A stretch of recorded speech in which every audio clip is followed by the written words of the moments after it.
Hi, ഞാൻ doctor റിസ. ഇന്ന് സംസാരിക്കുന്നത് പ്രസവശേഷമുള്ള പ്രസവരക്ഷയെക്കുറിച്ചാണ്.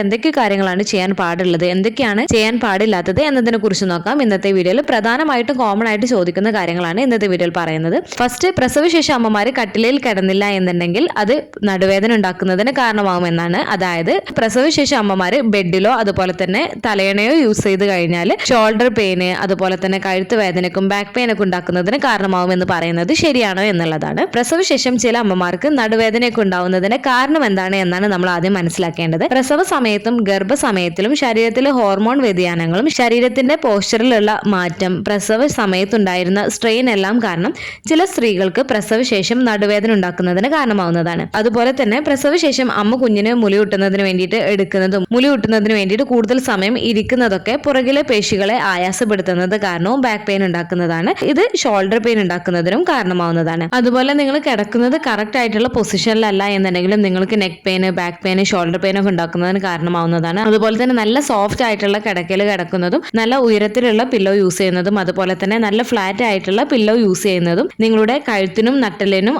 ആവശ്യ പിന്തുണ നൽകിയേക്കില്ല. ഇതും ബാക്ക് പെയിനും ഷോൾഡർ പെയിനും ഒക്കെ ഉണ്ടാക്കുന്നതിന് കാരണമാവുന്നതാണ്. ഈ പറഞ്ഞ കാര്യങ്ങൾ കൊണ്ടൊക്കെയാണ് പ്രധാനമായിട്ടും പ്രസവശേഷം ബാക്ക് പെയിൻ ഉണ്ടാക്കുന്നതിന് കാരണം. അല്ലാതെ നിങ്ങൾ ബെഡിൽ കിടക്കുന്നത് കൊണ്ടോ അല്ലെങ്കിൽ പില്ലോ യൂസ് ചെയ്യുന്നത് കൊണ്ടോ അല്ല. പ്രസവശേഷം ഓരോ അമ്മമാർക്കും റെസ്റ്റ് ആവശ്യമായിട്ടുള്ള ഒരു കാര്യമാണ്. നല്ല രീതിയിൽ റെസ്റ്റ് എടുക്കുന്നതും നല്ല രീതിയിൽ ഉറങ്ങുന്നതിനും സുഖപ്രദമായിട്ടുള്ള കടക്കയും തലയണയും ഉപയോഗിക്കാവുന്നതാണ്. നിങ്ങൾക്ക് ഉറങ്ങുമ്പോൾ നിങ്ങൾക്ക് കാലുകൾക്കിടയിൽ തലയണകൾ ഉപയോഗിക്കാവുന്നതാണ്. സൈഡിലേക്ക് നിങ്ങൾ കിടക്കുകയാണെന്നുണ്ടെങ്കിൽ വയറിന് താഴെയായിട്ട് നിങ്ങൾക്ക് പില്ലോ യൂസ് ചെയ്യാവുന്നതാണ്. ബാക്കിലൊരു സപ്പോർട്ടിന് വേണ്ടിയിട്ട് ബാക്കിലും നിങ്ങൾക്ക് തലയണ യൂസ് ചെയ്യാവുന്നതാണ്. ഇത് ഇടുപ്പ് വേദനയും ബാക്ക് പെയിൻ ഒക്കെ കുറക്കുന്നതിന് സഹായിക്കുന്നതാണ്. പ്രധാനമായിട്ടും നിങ്ങൾ ശ്രദ്ധിക്കേണ്ടത് വ്യക്തിഗത സുഖ സൗകര്യങ്ങൾ തന്നെയാണ്. പലർക്കും പല രീതിയിലായിരിക്കും സുഖം തോന്നുന്നത്. ചിലർക്ക് തലയണ യൂസ് ചെയ്യുമ്പോഴായിരിക്കും സുഖം തോന്നുന്നത്. നിങ്ങൾ ബെഡിൽ കിടക്കുന്നതോ നിങ്ങൾ പില്ലോ യൂസ് ചെയ്യുന്നത് കൊണ്ടോ നിങ്ങൾക്ക് പ്രഗ്നൻസി പീരീഡിൽ നിങ്ങൾക്ക് യാതൊരു തരത്തിലുള്ള ബാക്ക് പെയിനോ ഉണ്ടാക്കുന്നതിന് കാരണമാവുന്നതല്ല. എങ്കിൽ ശരിയായ രീതിയിലല്ല നിങ്ങൾ കിടക്കുന്നത് അല്ലെങ്കിൽ പില്ലോ യൂസ് ചെയ്യുന്നത് എന്നൊക്കെ ഉണ്ടെങ്കിൽ നിങ്ങൾക്ക് ബോഡി പെയിൻ ഒക്കെ ഉണ്ടാക്കുന്നതിന് കാരണമാവുകയും ചെയ്യുന്നതാണ്. സെക്കൻഡ്, പ്രസവശേഷം അമ്മമാര് വെള്ളം കുടിച്ചു കഴിഞ്ഞാൽ വയറ് ചാടുന്നതിന് കാരണമാവുമെന്ന് പറഞ്ഞിട്ട് പലരും വെള്ളം കൊടുക്കാറില്ല. ഇത് ശരിക്കും തെറ്റായിട്ടുള്ള ഒരു കാര്യമാണ്. നിങ്ങൾ പ്രസവശേഷം എത്രത്തോളം വെള്ളം കുടിക്കുന്നോ അത്രത്തോളം നിങ്ങൾക്ക് മുലപ്പാൽ ഉണ്ടാവുന്നതിനും നിങ്ങളുടെ മുറിവൊക്കെ പെട്ടെന്ന് ഉണങ്ങുന്നതിനും നിങ്ങളുടെ ശരീരത്തിലെ നീരൊക്കെ പെട്ടെന്ന് പോകുന്നതിനൊക്കെ സഹായിക്കുന്നതാണ്. അതുപോലെ തന്നെ പ്രസവശേഷമുള്ള കോൺസ്റ്റിപ്പേഷന്, പൈൽസ് പോലുള്ള പ്രശ്നങ്ങളൊക്കെ പരിഹരിക്കുന്നതിനും ധാരാളം വെള്ളം കുടിക്കുന്നത് നിങ്ങളെ സഹായിക്കുന്നതാണ്. വെള്ളം കുടിക്കുന്നത് കാരണം ഒരിക്കലും നിങ്ങളുടെ വയറ് ചാടുന്നതിന് കാരണമാവുന്നതല്ല. പ്രസവശേഷം വെള്ളം കുടിക്കാത്തവരിൽ യൂറിനറി ട്രാക്ക് ഇൻഫെക്ഷൻ ഒക്കെ വരാനുള്ള സാധ്യത വളരെ കൂടുതലാണ്. ദിവസവും നിങ്ങൾ 2.5 ലിറ്റർ മുതൽ 3.5 ലിറ്റർ വെള്ളമെങ്കിലും നിങ്ങൾ കുടിക്കേണ്ടതാണ്. അത് നിങ്ങൾക്ക് ജ്യൂസ് ആയിട്ടോ വെള്ളമായിട്ടോ ഒക്കെ നിങ്ങൾക്ക് ഏത് രൂപത്തിൽ വേണമെങ്കിലും നിങ്ങൾക്ക് കുടിക്കാവുന്നതാണ്. തേർഡ്, പ്രസവശേഷം അമ്മമാര് മുടി ചീകിയാൽ തലവേദന ഉണ്ടാക്കുന്നതിനും മുടി കൊഴിച്ചിലിനും കാരണമാവുമെന്നുള്ളതാണ്. പ്രസവശേഷം നമ്മൾ 1 മാസമൊക്കെ മുടി ചീകാണ്ട് ഇരുന്ന് കഴിഞ്ഞാൽ നമ്മുടെ മുടി കെട്ടുപിടിക്കുന്നതിനും അതുപോലെ തന്നെ മുടി കൊഴിച്ചിൽ കൂടുതലാവുന്നതിനുമാണ് കാരണമാവുന്നത്. പ്രസവശേഷമുള്ള ആദ്യത്തെ 6 മാസങ്ങളിലൊക്കെ മുടി കൊഴിച്ചിൽ സാധാരണയാണ്. ഹോർമോണൽ ചേഞ്ചസ് കാരണമാണ് ഇതുണ്ടാവുന്നത്. അതുപോലെ തന്നെ മുടി ചീകുന്നത് കൊണ്ട് യാതൊരു തരത്തിലുള്ള പ്രശ്നവും നിങ്ങൾക്ക് ഉണ്ടാവുന്നതല്ല. മുടി ശക്തമായിട്ട് നമ്മൾ മുടിയിൽ പിടിച്ച് വലിക്കുന്നതൊക്കെ നിങ്ങൾക്ക് തലവേദന ഉണ്ടാക്കുന്നതിന് കാരണമായേക്കാം. മുടി ചീകുന്നത് ബ്ലഡ് സർക്കുലേഷൻ കൂട്ടുന്നതിനും മുടി കൊഴിച്ചിൽ ഒരു പരിധി വരെ കുറക്കുന്നതിനും ഇത് സഹായിക്കുന്നതാണ്. അതുപോലെ പ്രസവശേഷം നിങ്ങൾ എങ്ങനെയായിരുന്നോ ഹെയർ കെയറിന് വേണ്ടിയിട്ടുള്ള കാര്യങ്ങളൊക്കെ ചെയ്തിരുന്നത് അവ നിങ്ങൾക്ക് പ്രസവശേഷവും നിങ്ങൾക്ക് തുടരാവുന്നതാണ്. ഫോർത്ത്, പ്രസവശേഷമുള്ള തിളച്ച വെള്ളത്തിലുള്ള കുളിയാണ്. പ്രസവശേഷം തിളച്ച വെള്ളത്തിൽ കുളിക്കാതിരുന്നു കഴിഞ്ഞാൽ പ്രത്യേകിച്ച് വയറിന്റെ ഭാഗത്തേക്കൊക്കെ നമ്മൾ നല്ല രീതിയിൽ നമ്മൾ ചൂടുവെള്ളം ഒഴിച്ചിട്ടില്ല എന്നുണ്ടെങ്കിൽ വയറ് കുറയാതിരിക്കാൻ കാരണമാവുന്നതാണ്. അതുപോലെ തന്നെ വജൈനൽ ഭാഗത്ത് നല്ല ചൂടുള്ള വെള്ളം കൊണ്ട് കഴുകിയില്ല എന്നുണ്ടെങ്കിൽ മുറി ഉണങ്ങാതിരിക്കുന്നതിന് കാരണമാവുമെന്നാണ് പറയുന്നത്. പ്രസവശേഷം നമ്മുടെ ശരീരം പുഴുങ്ങുന്ന രീതിയിലുള്ള ചൂടുവെള്ളത്തിൽ കുളിക്കണം എന്നല്ല പറയുന്നത്. നമുക്ക് സുഖകരമെന്ന് തോന്നുന്ന രീതിയിലുള്ള ഇളം ചൂടുവെള്ളത്തിൽ കുളിക്കുന്നത് നല്ലതാണ്. ഇത് നിങ്ങളുടെ ശരീരവേദനയൊക്കെ കുറക്കുന്നത് സഹായിക്കുന്നതാണ്. നമ്മൾ തിളച്ച വെള്ളത്തിൽ കുളിക്കുന്നത് നമ്മുടെ ശരീരം പൊള്ളുന്നതിനും പ്രസവശേഷം നമ്മുടെ ഇമ്മ്യൂണിറ്റി കുറവായതുകൊണ്ട് തന്നെ ഇൻഫെക്ഷൻ ഒക്കെ വരുന്നതിന് കാരണമാവുകയും വജൈനൽ ഭാഗത്ത് നല്ല ചൂടുള്ള വെള്ളമൊക്കെ ഒഴിച്ചു കഴിഞ്ഞാൽ ആ ഒരു ഏരിയ സെൻസിറ്റീവ് ആയതുകൊണ്ട് തന്നെ മുറിവൊക്കെ കൂടുതൽ വഷളാവുന്നതിനും ആ ഒരു ഭാഗത്തെ മുറിവ് ഉണങ്ങാത്തത് കാരണം തന്നെ ഇൻഫെക്ഷൻ ഉണ്ടാക്കുന്നതിനും വേദനയൊക്കെ കൂട്ടുന്നതിന് കാരണമാവുന്നതാണ്. ഫിഫ്ത്ത്, പ്രസവശേഷം അമ്മമാർ മൊബൈൽ യൂസ് ചെയ്യുന്നത് ബുക്ക് വായിക്കുന്നതും കാഴ്ച കുറയുന്നതിന് കാരണമാവും എന്നുള്ളതാണ്. പ്രസവശേഷം അമ്മമാർക്ക് മൊബൈൽ യൂസ് ചെയ്യുന്നത് കൊണ്ടോ ബുക്ക് വായിക്കുന്നത് കൊണ്ടോ പ്രശ്നമില്ല. നിങ്ങൾക്ക് എപ്പോഴാണോ നിങ്ങൾ ഓക്കെ ആവുന്നത് ആ ഒരു സമയത്ത് നിങ്ങൾക്ക് യൂസ് ചെയ്ത് തുടങ്ങാവുന്നതാണ്. കൂടുതൽ നേരം നിങ്ങളുടെ കണ്ണിന് സ്ട്രെയിൻ ചെയ്യുന്ന തരത്തിൽ നിങ്ങൾ മൊബൈൽ യൂസ് ചെയ്യുന്നതും ബുക്ക് വായിക്കുന്നതും ചിലപ്പോൾ നിങ്ങൾക്ക് കൂടുതൽ തലവേദന ഉണ്ടാക്കുന്നതിന് കാരണമായേക്കാം. നിങ്ങളുടെ കാഴ്ച കുറയുന്നതിന്റെ പ്രധാന കാരണം ഹോർമോണൽ ഇംബാലൻസ് കൊണ്ടാണ് പ്രഗ്നൻസി പീരീഡിൽ ഉണ്ടാവുന്നത്. അതുകൊണ്ട് നിങ്ങൾക്ക് ഇങ്ങനെ കാഴ്ചയിൽ മങ്ങൽ കാണുന്നുണ്ടെന്നുണ്ടെങ്കിൽ ഒരു ഡോക്ടറെ പോയി കാണിക്കാൻ വേണ്ടിയിട്ട് ശ്രദ്ധിക്കേണ്ടതാണ്. അതുപോലെ കുഞ്ഞുറങ്ങുന്ന സമയത്ത് നമ്മൾ മൊബൈൽ കളിച്ചുകൊണ്ടിരിക്കാണ്ട് റെസ്റ്റ് എടുക്കാൻ വേണ്ടിയിട്ട് ശ്രദ്ധിക്കുക. ആ ഒരു സമയത്ത് നമ്മൾ മൊബൈൽ കളിക്കുമ്പോൾ പിന്നീട് നമുക്ക് റെസ്റ്റ് എടുക്കാനുള്ള സമയം ഉണ്ടാവില്ല. അത് കാരണം നമ്മുടെ ബോഡി കൂടുതൽ ക്ഷീണിക്കുകയും ചെയ്യുന്നതാണ്. അതുകൊണ്ടാവും പ്രസവശേഷം മൊബൈൽ യൂസ് ചെയ്യരുത് എന്ന് പറയുന്നത്. അതുപോലെ തന്നെ രാത്രി കാലങ്ങളിൽ മൊബൈൽ ഫോൺ യൂസ് ചെയ്യുന്നത് ആ ഒരു ലൈറ്റ് ചിലപ്പോൾ ഉറക്കം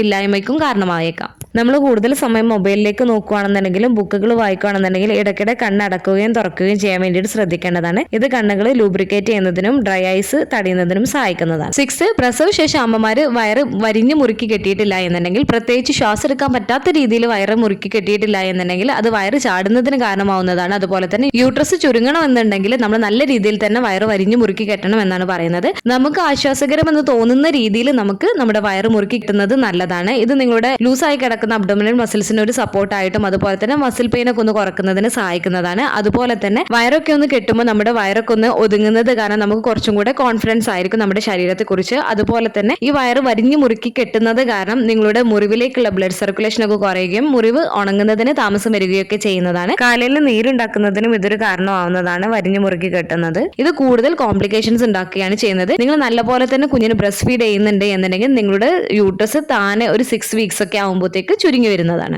നിങ്ങൾക്ക് വയറ് തുണി വെച്ചിട്ട് കെട്ടുന്നതിന് പകരം അബ്ഡോമിനൽ ബൈൻഡേഴ്സ് യൂസ് ചെയ്യാവുന്നതാണ്. ഇനിയിപ്പോൾ നിങ്ങൾ വയറ് കെട്ടിയില്ല എന്ന് വിചാരിച്ച് വയറ് ചാടുമോ എന്നുള്ള ടെൻഷനൊന്നും വേണ്ട. നിങ്ങളുടെ വയറ് ചാടുന്നതിന്റെ പ്രധാന കാരണം വയറ് കെട്ടാത്തത് കൊണ്ടല്ല, നിങ്ങൾ കറക്റ്റ് ആയിട്ട് എക്സസൈസ് ചെയ്യാത്തത് കൊണ്ടാണ്. 7th പ്രസവശേഷം അമ്മമാര് നീണ്ടു നിവർന്ന് ബെഡിൽ കിടക്കണം. അങ്ങോട്ടോ ഇങ്ങോട്ടോ ചെരിയാനോ സൈഡിലേക്ക് കിടക്കാനോ ഒന്നും പാടില്ല എന്നുള്ളതാണ്. പ്രസവശേഷം അമ്മമാര് നീണ്ടു നിവർന്ന് ഒരേ പൊസിഷനിൽ തന്നെ കിടക്കുന്നത് ബാക്ക് പെയിൻ ഉണ്ടാക്കുന്നതിന് കൂടുതൽ കാരണമാവുന്നതാണ്. പലർക്കും പല രീതിയിൽ കിടക്കുന്ന പൊസിഷൻ ആയിരിക്കും കൂടുതൽ കംഫർട്ടബിൾ ആയിട്ടുള്ളത്. അതുകൊണ്ട് നിങ്ങൾക്ക് ഏത് രീതിയിൽ കിടക്കുന്ന പൊസിഷൻ ആണോ നിങ്ങൾക്ക് കൂടുതൽ കംഫർട്ട് ആയിട്ട് തോന്നുന്നത് ആ ഒരു രീതിയിൽ നിങ്ങൾക്ക് കിടക്കാവുന്നതാണ്. നിങ്ങൾ സ്ട്രെയിറ്റ് ആയിട്ട് കിടക്കുന്ന സമയത്ത് നിങ്ങളുടെ ബാക്ക് പെയിൻ കുറക്കുന്നതിനും അതുപോലെ തന്നെ ബ്ലഡ് സർക്കുലേഷൻ കൂട്ടുന്നതിന് സഹായിക്കുന്നതാണ്. ശരിയായ നട്ടലിന്റെ അലൈൻമെന്റ് നിലനിർത്താനും നമ്മൾ കാല് നീണ്ടു നിവർന്ന് കിടക്കുന്നത് നല്ലതാണ്. എങ്കിലും എല്ലാവർക്കും ഇത് പറ്റിക്കോണമെന്നില്ല. അതുകൊണ്ട് തന്നെ കൂടുതൽ സമയം നമ്മൾ ഒരേ പൊസിഷനിൽ കിടക്കാതിരിക്കുക. നിങ്ങൾക്ക് സൈഡിലേക്ക് വേണമെങ്കിൽ കിടക്കാവുന്നതാണ്. നിങ്ങൾക്ക് കാലുകൾ വേണമെങ്കിൽ ചെറുതായിട്ട് ബെൻഡ് ചെയ്തിട്ട് നിങ്ങൾക്ക് കിടക്കാവുന്നതാണ്. ഇതിനൊന്നും യാതൊരു തരത്തിലുള്ള പ്രശ്നവുമില്ല. അതുപോലെ മറ്റൊന്നാണ്, പ്രസവശേഷം ഫുൾ ടൈം നമ്മൾ ബെഡിലേക്ക് കിടക്കണം, നമ്മൾ നടക്കാനോ ഇരിക്കാനോ ഒന്നും തന്നെ പാടില്ല എന്നുള്ളതാണ്. നിങ്ങൾക്ക് സുഖകരമെന്ന് തോന്നിക്കഴിഞ്ഞാൽ പ്രസവശേഷം നിങ്ങൾക്ക്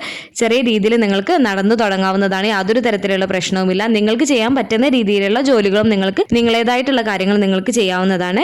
നിങ്ങൾ കൂടുതൽ സമയം നിങ്ങൾ ബെഡിൽ അനങ്ങാണ്ട് കടന്നു കഴിഞ്ഞാൽ നിങ്ങളുടെ ഞരമ്പുകളിലെ ബ്ലഡ് കട്ട പിടിക്കുന്നതിനും ഇത് ഡീപ് വെയിൻ ത്രോംബോസിസ് പോലുള്ള പ്രശ്നങ്ങൾ ഉണ്ടാക്കുന്നതിനും കാരണമാവുകയും ചെയ്യുന്നതാണ്. അപ്പോൾ പ്രത്യേകിച്ച് സിസേറിയൻ ഡെലിവറി ഒക്കെ കഴിഞ്ഞിട്ടുള്ളവരാണെങ്കിൽ ഒറ്റ ദിവസം മുതൽ തന്നെ ഡോക്ടേഴ്സ് ചെറിയ രീതിയിൽ നടന്നു തുടങ്ങാൻ പറയുന്നതാണ്. ഇവർക്കൊക്കെയാണ് കൂടുതൽ രക്തം കട്ട പിടിക്കാനൊക്കെയുള്ള സാധ്യത കൂടുതൽ. അപ്പോൾ അവർ നിർബന്ധമായിട്ടും ഇടയ്ക്കിടയ്ക്ക് എണീറ്റ് നടക്കാനൊക്കെ വേണ്ടിയിട്ട് ശ്രദ്ധിക്കുക. കാല് സ്ട്രെച്ച് ചെയ്യുന്ന തരത്തിലുള്ള എക്സസൈസും റൊട്ടേറ്റ് ചെയ്യുന്ന തരത്തിലുള്ള എക്സസൈസ് ഒക്കെ ചെയ്യാൻ വേണ്ടിയിട്ട് ശ്രദ്ധിക്കേണ്ടതാണ്. പ്രസവശേഷം നമ്മൾ ബെഡ് റെസ്റ്റ് എന്ന് പറയുന്നത് കംപ്ലീറ്റ് ബെഡ് റെസ്റ്റ് അല്ല ഉദ്ദേശിക്കുന്നത്. നിങ്ങൾ എണീറ്റ് നടക്കുക, നിങ്ങളേതായിട്ടുള്ള കാര്യങ്ങളൊക്കെ നിങ്ങൾക്ക് ചെയ്യാം, നിങ്ങളുടെ കുഞ്ഞിന്റെ കാര്യങ്ങളൊക്കെ നിങ്ങൾക്ക് ചെയ്യാവുന്നതാണ്. ഹെവി ആയിട്ടുള്ള സാധനങ്ങൾ പൊക്കുന്നതും ഹെവി ആയിട്ടുള്ള ജോലികളൊക്കെ ചെയ്യുന്നത് ആദ്യത്തെ 6 ആഴ്ചയിൽ അവോയ്ഡ് ചെയ്യേണ്ടതാണ്. 6 ആഴ്ചയ്ക്ക് ശേഷം നിങ്ങൾക്ക് ചെറിയ ചെറിയ രീതിയിലുള്ള വീട്ടുജോലികളും കാര്യങ്ങളൊക്കെ നിങ്ങൾക്ക് ചെയ്തു തുടങ്ങാവുന്നതാണ്. നിങ്ങൾ ഓക്കെ ആണ് എന്നുണ്ടെങ്കിൽ. ഇല്ല എന്നുണ്ടെങ്കിൽ നിങ്ങൾക്ക് റെസ്റ്റ് ആവശ്യമായിട്ട് തോന്നുന്നുണ്ട് എന്നുണ്ടെങ്കിൽ ആ ഒരു സമയത്ത് നിങ്ങൾക്ക് റെസ്റ്റ് എടുക്കാവുന്നതാണ്. അതുപോലെ ആദ്യ ആഴ്ചകളിൽ വജനൽ ഭാഗത്തൊക്കെ മുറിവൊക്കെ ഉള്ളവരാണ്, അതുപോലെ സ്റ്റിച്ചൊക്കെ ഉള്ളവരാണ് എന്നുണ്ടെങ്കിൽ കൂടുതലും കാലുകൾ വൈഡ് ആക്കുന്ന തരത്തിൽ വെക്കാണ്ടിരിക്കാൻ വേണ്ടിയിട്ട് ശ്രദ്ധിക്കുക. ഈ ഒരു മുറിവിന്റെ സ്റ്റിച്ചൊക്കെ പൊട്ടുന്നതിന് കാരണമാവുന്നതാണ്. അപ്പൊ ശ്രദ്ധയോടുകൂടെ ബെഡിൽ നിന്ന് ഇറങ്ങാനും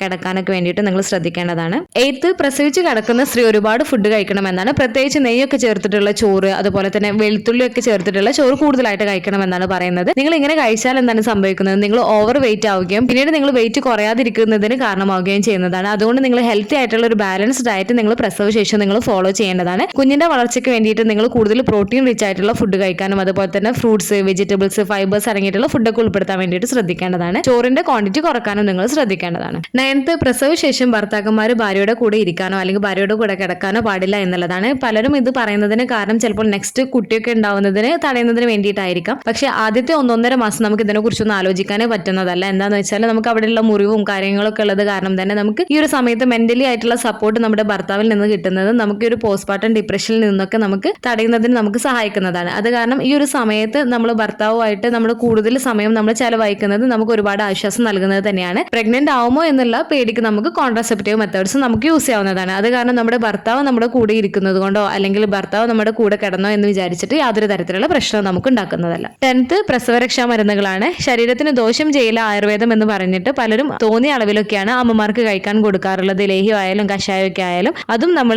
ശ്രദ്ധിക്കേണ്ട ഒരു കാര്യമാണ്. ഏതൊരു സാധനം നല്ലതാണ് എന്ന് വിചാരിച്ച് നമ്മൾ അമിതമായിട്ട് കഴിച്ചു കഴിഞ്ഞാൽ അത് കൂടുതൽ ദോഷമാണ് ചെയ്യുന്നത്. ഈ പറഞ്ഞ കാര്യങ്ങളെ കുറിച്ചൊക്കെയാണ് കൂടുതൽ പേരിലും പല തെറ്റിദ്ധാരണകളും ഉള്ളത്. ഈ ഒരു തെറ്റിദ്ധാരണയൊക്കെ നിങ്ങളിത് ക്ലിയർ ആയിട്ടുണ്ടാവും എന്ന് വിചാരിക്കുന്നു. ഈ ഒരു വീഡിയോ നിങ്ങൾക്ക് യൂസ്ഫുൾ ആയിട്ട് തോന്നിയിട്ടുണ്ടെങ്കിൽ മറ്റുള്ളവർക്കും കൂടി ഷെയർ ചെയ്ത് കൊടുക്കുക. എന്തെങ്കിലും ഡൗട്ടുകൾ ഉണ്ടെങ്കിൽ കമൻ്റ് ആയിട്ട് ചോദിക്കാവുന്നതാണ്. അടുത്തൊരു വീഡിയോയിൽ കാണുന്നത് വരെ ബൈ.